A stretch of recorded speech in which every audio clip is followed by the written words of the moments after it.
Hello students, आज हम class 12 का चैप्टर नंबर 14 पढ़ेंगे, डेट इज अकाउंटिंग रेशियोज। ये इसका पार्ट 3 है। रिमेनिंग पार्ट के लिंक्स डिस्क्रिप्शन में गिवन है, आप वहां जाकर के देख सकते हैं। इस वीडियो का लर्निंग कॉन्सेप्ट है लिक्विडिटी रेशियो, जिसके अंदर हम current ratio and liquid ratio को कैलकुलेट करना सीखेंगे। सबसे पहले हम लिक्विडिटी रेशियो का मीनिंग समझते हैं कि लिक्विडिटी रेशियो को कैलकुलेट करना ही क्यों पड़ता है। यहाँ आपको ध्यान रखना है कि लिक्विडिटी रेशियो को हम शॉर्ट टर्म सॉल्वेंसी रेशियो भी कहते हैं। इसका मतलब है liquidity ratios are used to assess the short term financial position of the concern. Business की शॉर्ट टर्म फाइनेंशियल पोजीशन को कैलकुलेट करने के लिए ही लिक्विडिटी रेशियो का यूज किया जाता है। They indicate the firm's ability to meet its current obligation out of current resources. इसका मतलब है कि लिक्विडिटी रेशियो को कैलकुलेट करके आपको पता चलता है कि जो आपके फर्म के करंट ऑब्लिगेशन है यानी करंट लायबिलिटीज हैं, उसको पे आउट करने के लिए आपके पास कितने करंट रिसोर्सेस हैं, जिसका मतलब है करंट एसेट्स। तो सिंपली लिक्विडिटी रेशियो का यूज किया जाता है current assets and current liabilities के बीच के रिलेशनशिप को निकालने के लिए कि आपकी फर्म के पास कितनी करंट एसेट्स हैं आपकी करंट लायबिलिटीज को पे आउट करने के लिए। उसी के लिए हम लिक्विडिटी रेशियो को कैलकुलेट करना सीखते हैं। लिक्विडिटी रेशियो के अंदर हम दो रेशियो को कैलकुलेट करना सीखेंगे, जिसमें फर्स्ट है current ratio and second is liquid ratio. सबसे पहले हम करंट रेशियो के बारे में डिस्कस करते हैं कि करंट रेशियो किस तरह कैलकुलेट किया जाता है। करंट रेशियो को हम वर्किंग कैपिटल रेशियो भी कहते हैं। करंट रेशियो को कैलकुलेट करने का फॉर्मूला होता है current assets upon current liabilities. अगर इसको कैलकुलेट करने के बाद आपका आंसर जो है वो 2:1 आता है तो ये आपके लिए काफी अच्छा माना जाता है। इसी को हम किसी भी फर्म का आइडियल रेशियो कहते हैं। अगर किसी भी फर्म का आइडियल रेशियो 2:1 आता है करंट रेशियो को कैलकुलेट करने के बाद, तो उस फर्म की पोजीशन अच्छी मानी जाती है। यहाँ 2:1 का मतलब है करंट एसेट्स आपकी डबल हैं करंट लायबिलिटीज से। आपको यहाँ ये भी याद रखना है कि जब भी आप लिक्विडिटी रेशियो को कैलकुलेट करें तो उसका आंसर आपको 2:1 की फॉर्म में लिखना है। यानी आंसर को कैलकुलेट करने के बाद आपको 1:1 जरूर लिखना है कंपेयर करने के लिए। साथ ही आपको ध्यान रखना है कि जब आप करंट रेशियो कैलकुलेट करते हो तो आपको करंट एसेट्स के अंदर इन दो आइटम्स को इंक्लूड नहीं करना होता है। इस चैप्टर के अंदर इन दो आइटम्स को हमें एक्सक्लूड करना है। इस पूरे चैप्टर के अंदर आप कहीं पर भी इन दोनों को किसी भी करंट रेशियो के अंदर इंक्लूड नहीं करेंगे, जिसमें फर्स्ट है loose tools, stores and spare parts and second is provision for doubtful debts. ये दो जो पॉइंट्स हैं आपको अच्छे से याद रखने हैं कि इनको हम करंट एसेट्स के अंदर इंक्लूड नहीं करते हैं। और अगर आपको ट्रेड रिसीवेबल्स गिवन हो तो उसके अंदर से आप हमेशा प्रोविजन फॉर डाउटफुल डेट्स को लेस करेंगे। साथ ही आपको यह भी याद रखना है कि करंट रेशियो के सिग्निफिकेंस और ऑब्जेक्टिव्स क्या हैं। तो उसके लिए आप ये दो पॉइंट्स याद रख सकते हैं। First, this ratio is used to assess the firm's ability to meet its short term liabilities on time. इसका मतलब है कि करंट रेशियो का यूज किया जाता है फर्म की एबिलिटी को जानने के लिए कि क्या एक फर्म अपनी शॉर्ट टर्म लायबिलिटीज का पे आउट कर सकती है या नहीं। And second is, according to accounting principles, a current ratio of 2:1 is supposed to be an ideal ratio. और अगर आपका आंसर 2:1 आता है, यानी आपकी करंट एसेट 2 या 2 से ज्यादा होती हैं, तो उस केस में आपकी फाइनेंशियल पोजीशन को अच्छा माना जाएगा। यहाँ 2:1 को हम आइडियल रेशियो कहते हैं, ये आपको याद रखना है। तो ये है आपका करंट रेशियो को कैलकुलेट करने का फॉर्मूला। इसी के साथ हम नेक्स्ट रेशियो सीखते हैं, जिसे हम लिक्विड रेशियो कहते हैं। लिक्विड रेशियो को हम क्विक रेशियो और एसिड टेस्ट रेशियो भी कहते हैं, ये आपको याद रखना है। लिक्विड रेशियो को कैलकुलेट करने का फॉर्मूला होता है liquid assets upon current liabilities और इसका आइडियल रेशियो होता है 1:1 कि अगर आपका आंसर 1:1 आ रहा है तो इससे बेटर पोजीशन कहा जाएगा, ये आपको याद रखना है। नाउ लिक्विड एसेट को कैलकुलेट करने का एक फॉर्मूला है जो आपको याद रखना है। लिक्विड एसेट इक्वल टू होता है current assets minus prepaid expenses minus inventories. कि अगर आप करंट एसेट में से प्रीपेड एक्सपेंस लेस कर दें और इन्वेंटरीज को लेस कर दें तो उससे जो वैल्यू आएगी उसी को हम लिक्विड एसेट्स कहते हैं। ये फॉर्मूला इंपॉर्टेंट है, आपको याद रखना है। नाउ लिक्विड रेशियो को निकालने की ऑब्जेक्टिव और सिग्निफिकेंस क्या है उसके बारे में डिस्कस करते हैं। So this ratio is used to assess the firm's ability to meet its short term liabilities on time. This ratio is very important for banks and financial institutions. इस ratio का use भी firm की short term liabilities की क्या position है उसको जानने के लिए कैलकुलेट किया जाता है। इसके अंदर भी हम यही सीखते हैं कि कंपनी की शॉर्ट टर्म लायबिलिटीज को पे आउट करने की क्या पोजीशन है, और इसका यूज मेनली बैंक्स और फाइनेंशियल इंस्टीट्यूशन ज्यादा करते हैं। यहाँ दोनों के ऑब्जेक्टिव जो है सेम है। अगर आप करंट रेशियो के ऑब्जेक्टिव देखेंगे तो भी यही लिखा हुआ है, एंड लिक्विड रेशियो का ऑब्जेक्टिव भी यही लिखा हुआ है। आपका फर्क ये है कि लिक्विड रेशियो को ज्यादा बेटर माना जाता है कंपेयर टू करंट रेशियो, जो आपको याद रखना है। तो ये आपके दो फॉर्मूले हैं करंट रेशियो और लिक्विड रेशियो के, जो लिक्विडिटी रेशियो के अंदर कैलकुलेट किए जाते हैं। इसको और बेटर समझने के लिए अब हम इनके क्वेश्चन सॉल्व करते हैं। ये इस चैप्टर का क्वेश्चन नंबर 1 है, which is from the following compute current ratio and quick ratio. आपको इन सभी इंफॉर्मेशन का यूज करके current ratio and quick ratio को कैलकुलेट करना है। सबसे पहले हम सॉल्यूशन में करंट रेशियो का फॉर्मूला लिखते हैं। हम सबसे पहले करंट रेशियो को कैलकुलेट करेंगे। करंट रेशियो को कैलकुलेट करने का फॉर्मूला होता है current assets upon current liabilities.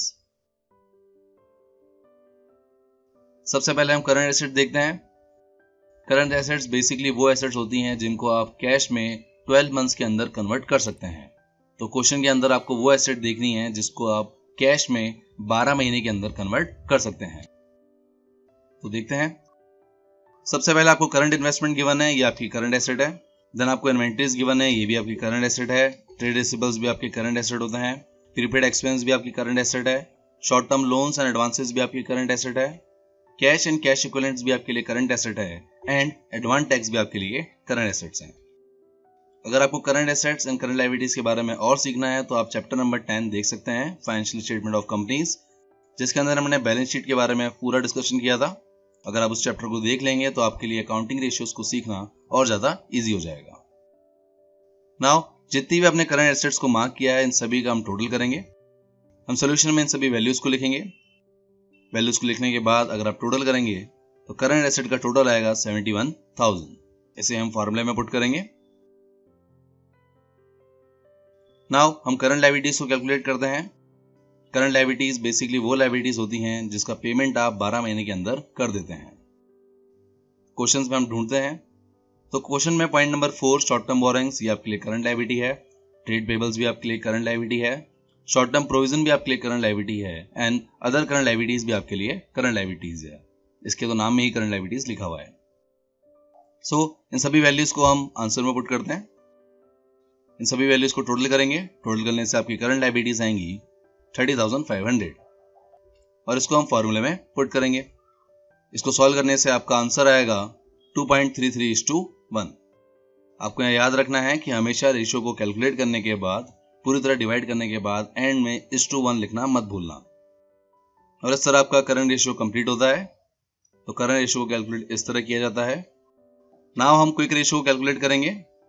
Quick ratio को कैलकुलेट करने का फॉर्मूला है liquid assets upon current liabilities. सबसे पहले हम लिक्विड एसेट को कैलकुलेट करने के लिए लिक्विड एसेट के फॉर्मूले का यूज करेंगे, which is current assets minus prepaid expenses minus inventories. Current assets हमने ऊपर ही कैलकुलेट कर ली थी, विच इज 71,000। इसमें से हम लेस करेंगे प्रीपेड एक्सपेंसेस एंड इन्वेंटरीज। तो क्वेश्चन में आपको इन्वेंटरीज गिवन है 5,000 की, प्रीपेड एक्सपेंस गिवन है 2,000 एंड एडवांस टैक्स आपको गिवन है 8,000। आपको याद रखना है कि एडवांस टैक्स भी आपके लिए प्रीपेड एक्सपेंस ही है।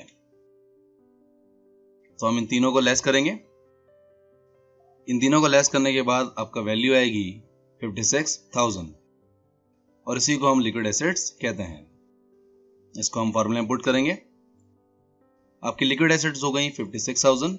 इसको डिवाइड करेंगे करंट लायबिलिटीज से, जो हमने ऊपर कैलकुलेट कर ली थी, विच इज 30,500, और सॉल्व करने से आपका आंसर आएगा 1.84:1।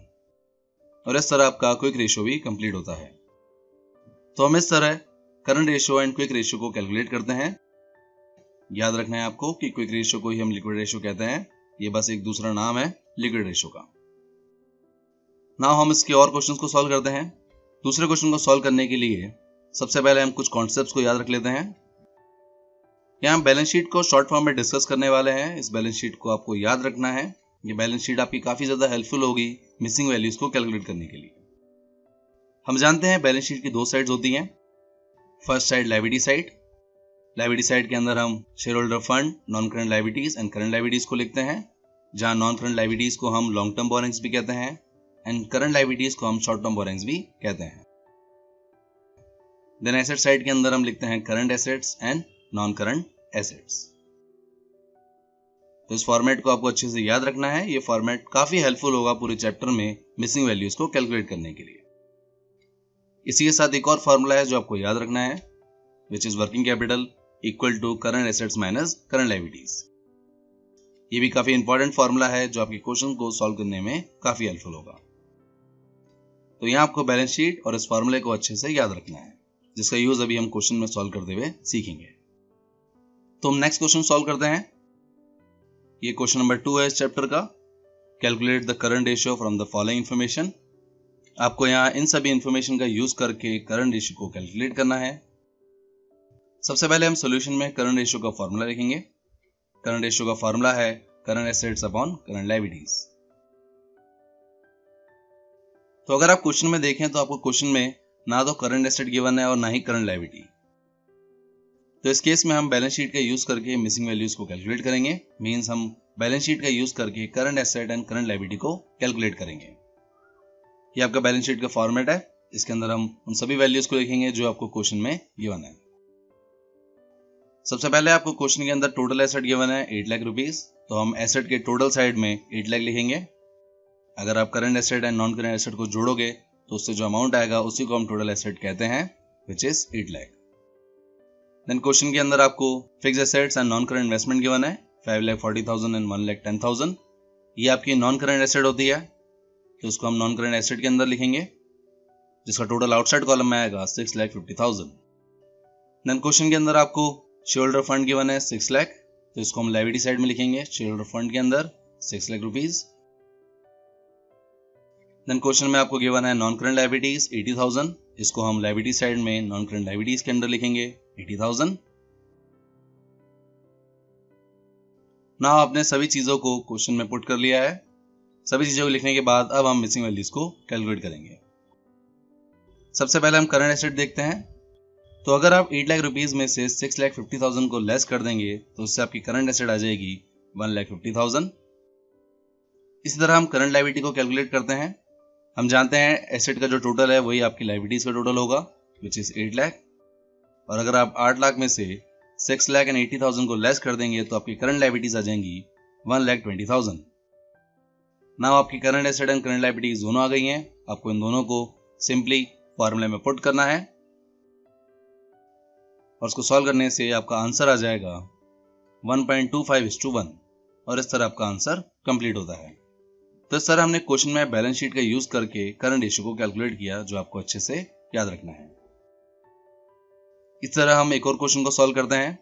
ये क्वेश्चन नंबर 3 है इस चैप्टर का, which is calculate the current ratio from the following information. आपको इस क्वेश्चन के अंदर इस इन्फॉर्मेशन को यूज करके करंट रेशियो को कैलकुलेट करना है। सबसे पहले हम सॉल्यूशन के अंदर करंट रेशियो का फॉर्मूला लिखेंगे, which is current assets upon current liabilities. सबसे पहले हम क्वेश्चन में करंट लायबिलिटीज को कैलकुलेट करेंगे, क्योंकि आपको करंट लायबिलिटीज के बारे में क्वेश्चन में इंफॉर्मेशन गिवन है। आपको यहाँ ट्रेड पेबल्स गिवन है 1,80,000 and other current liabilities given है 20,000। तो अगर आप trade payables and other current liabilities को जोड़ोगे तो उससे आपका टोटल करंट लायबिलिटीज आ जाएगा।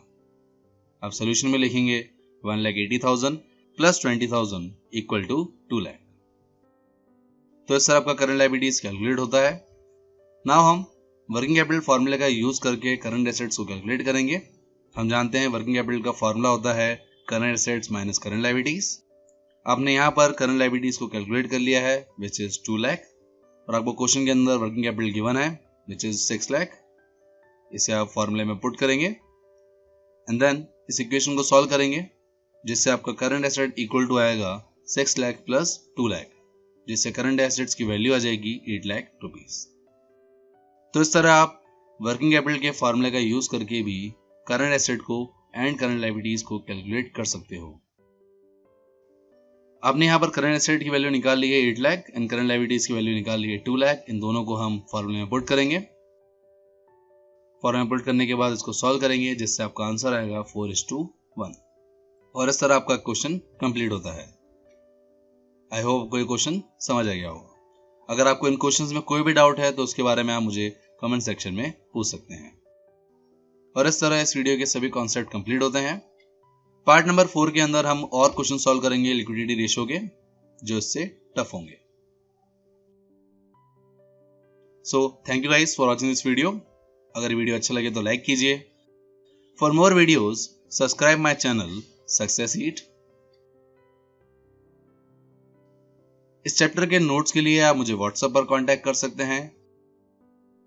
साथ ही आप फॉलो कर सकते हैं on Facebook and Instagram for questions, queries and updates के लिए, and click on bell icon for daily updates. Thank you.